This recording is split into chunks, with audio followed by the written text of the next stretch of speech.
Hi guys, this is Josh and Hannah. We're here at the WH Stark House. We're talking about our specialty tours that are happening.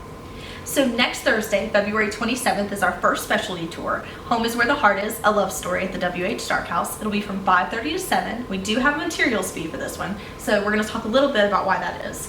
So really it's an after hours tour, and we're also having a lot of things going on that we don't normally do. There's things we're producing. We've got some letters we're going to talk about here in a second, and also there's light refreshments. So there's a lot going on.